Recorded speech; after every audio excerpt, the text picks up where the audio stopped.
What happens when reclaiming history looks exactly like crime? You play as a crew of Africans performing high-tech heists in the future. You're breaking into museums, grabbing artifacts, parkouring out while alarms are blaring. This world is fictional, but the imagery and context are real-world inspired. This reinforces the negative stereotype of black people performing criminal acts. It doesn't matter if it's morally justified.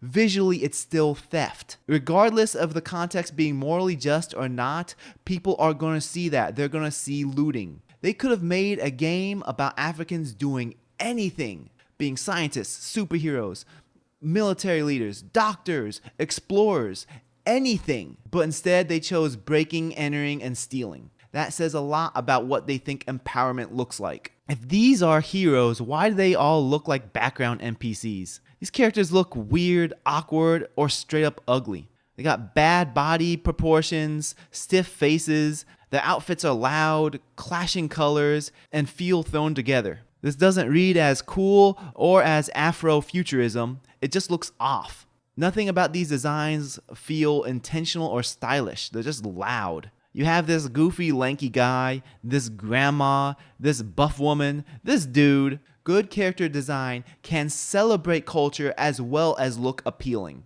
These characters feel like forced diversity checklists, not real people from the future. And I'm not asking for perfection, I'm asking for respectful and appealing characters. The game is clearly reinforcing a negative stereotype, but can stereotypes be used responsibly? There are plenty of games and movies that use stereotypes as satire or parody. The key is the tone, such as when it is being self-aware, when it's tongue-in-cheek, and when it is exaggerated on purpose. Even stereotypes that can be seen as offensive can still work when there is a wink and a nod to the audience. But Relooted is using this concept seriously, as if it's a good thing for them to be breaking and entering. There is no humor to this, there's no satire. This is supposed to be seen as justice, as if they're doing the right thing, as if there's no other way for them to do this diplomatically. So when a harmful stereotype is done seriously, it brings real world harm because it reinforces that stereotype. Since I'm a game developer and I am an Arab,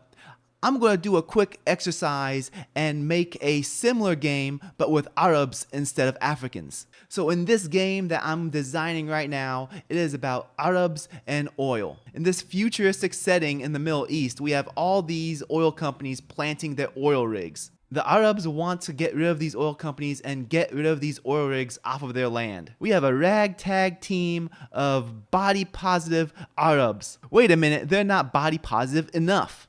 And it needs more girl power. Here we go, much better. A ragtag girl power team full of Arabs and someone who has a better chance of passing as Arab than me. And what's the gameplay like? You drive a car with a special context sensitive item attached on top of it, and you crash it into the oil rig. Don't worry though, the oil rigs are completely automated since it's a sci-fi future setting.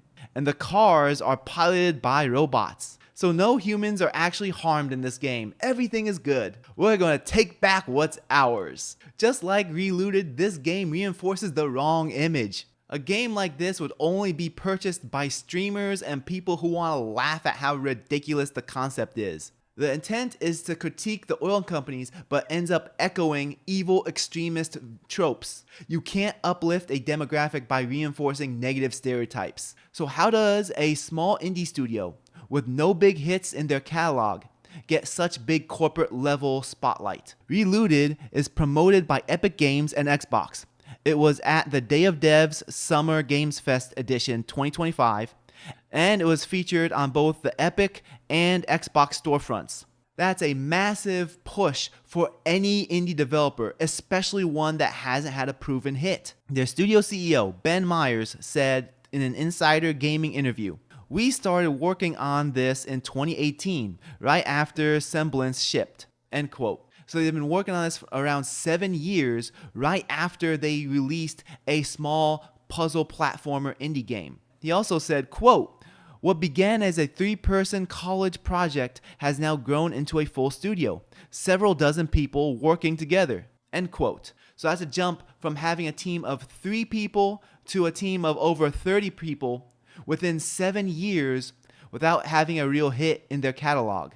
And despite all that, the gameplay shown looks like just another basic 2D gameplay, speedrunning parkour platformer. It has no standout mechanics, no groundbreaking innovation, just a cyber African aesthetic wrapped around a reused format. Games with this exact same gameplay and this exact same quality get released all the time on Steam. And let me be clear, this isn't about me being jealous about an indie developer getting the spotlight. I support the success of my fellow developers. Even though YouTube favors negative content, I've been pointing out more videos highlighting the success of other developers, especially when it comes to character design, storytelling, and narrative. Even when people like Randy Pitchford are digging their own graves, I still made a video talking about how good the environment design is in Borderlands 4. But with Relooted, it legitimately doesn't add up, and here's why. Most indie studios have to grind for years to get a blog mention, let alone platform placement. Epic and Xbox don't usually hand out showcase slots to teams with no prior commercial hits.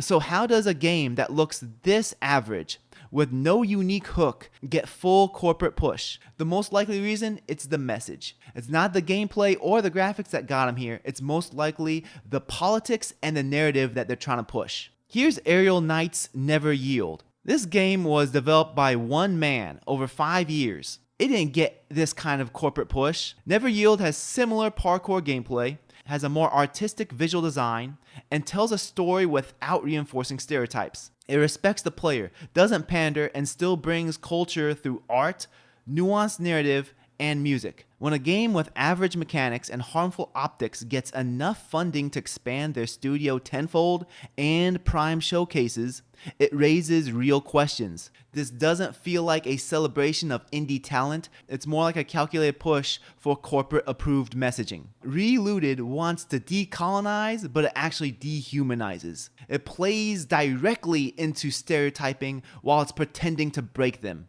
The character designs are bad, the messaging is worse, and the corporate push feels fake. There's a much better way to make games that showcase certain demographics of people, and games like Never Yield do it well. Let me know in the comments what you think about this situation. Does the intent excuse the execution in storytelling?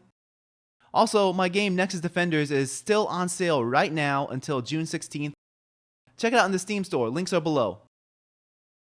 Also, please like and subscribe to help boost the algorithm. My channel hasn't been doing as well this past month, but I'd really appreciate any engagement to help push the algorithm. Thanks, take care, salam.